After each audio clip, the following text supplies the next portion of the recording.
All right, so I want to talk about food. If you're like me, you love food. In fact, if you're like 80% of Americans, actually no, the number is 68% of Americans. If you're the same as 68% of Americans, you actually might love food a little bit too much. 68% of Americans are actually obese. That means we like to eat more than we like to exercise. We like to eat more than we like to be healthy. Let's just face it, we like to eat. And if you're like me, maybe food had become an obsession for you one time or other in your life. If you're the same as 80%, 86% of the teenage girls in America, you may have one time or another had an eating disorder. I know personally I started my first diet in 4th grade. I was convinced that it was the cool thing to do and to lose those 5 pounds was really important. 4th grade, mind you. This means I was probably about 11 years old. As I got older, this obsession just got worse and worse until I got to high school, those very influential years until I became very obsessed with food. It led to very destructive behaviors. Maybe you can relate. Binge eating, gaining weight, losing weight, gaining weight, losing weight, but never quite being under control, feeling obsessed with it, maybe even eating in secret. Do any of these behaviors you can relate to? I think most of us can. In fact, in my family, eating disorders go back 4 generations. I did not know this until I got one of my own just to find out, woohoo, you're part of the family now. And this is something common. Many of us are taught to eat when we're happy by our family. Maybe you get together with your family and it's this huge function of food. I just remember it was the fun thing to do to get together and eat until you were absolutely sick. This is very common in our culture and many cultures, that food becomes a symbol of joy. It becomes a symbol of depression. And our bodies are victims of this tradition. They kind of lay by the wayside in this idea of gaining pleasure, not thinking of the consequences. It wasn't until I was, luckily someone helped me stop my destructive behavior before it came too bad. And so if you're watching this, I hope to be able to help you stop yours.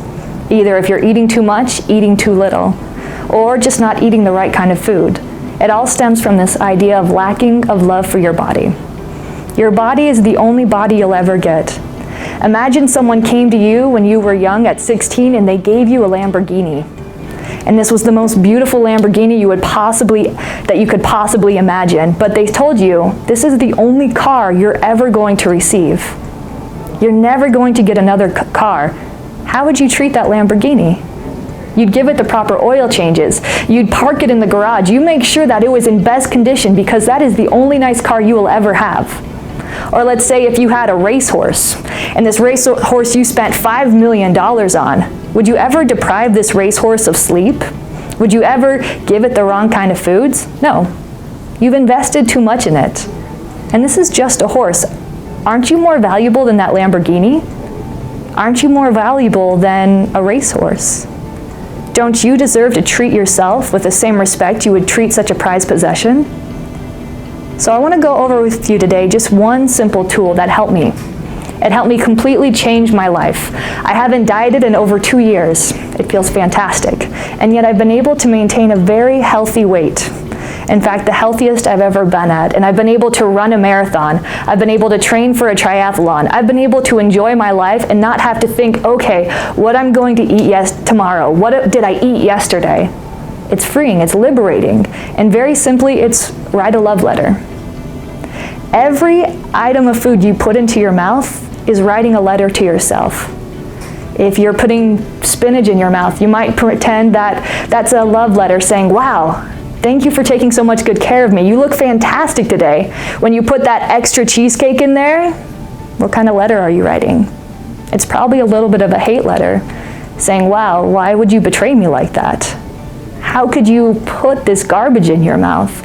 And mind you, I'm not against eating sweets. Like any friends, I like to allow my friends once in a while just to goof off and have a good time. Occasionally, those kind of sweets, occasionally those kind of little indulgences are actually really good for you and good for your balance. It's just when it becomes a continuous habit. It's not about being obsessive. So next time you eat a meal, think, okay, what kind of letter would this be? Maybe it would just be a boring letter. Maybe it's not healthy, it's not unhealthy, but it's just pretty boring. Maybe you're eating white bread or anything along the lines.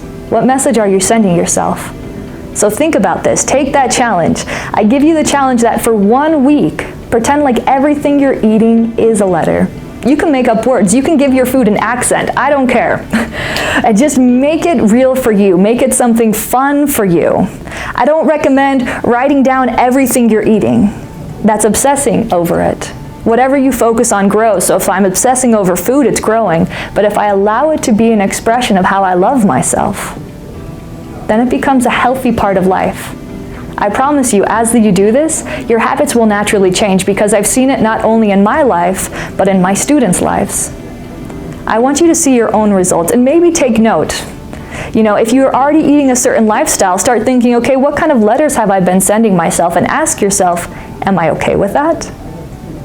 I promise you, as your love letters start to get more romantic and sweet, you'll feel the difference. You'll love the difference. And you'll be amazed of how beautiful and empowered you feel, or how handsome and strong you feel. If you're a man, that's all right too. This still works for men as well. I've had men use this many a time. So there's your challenge. Go out there and feel the difference.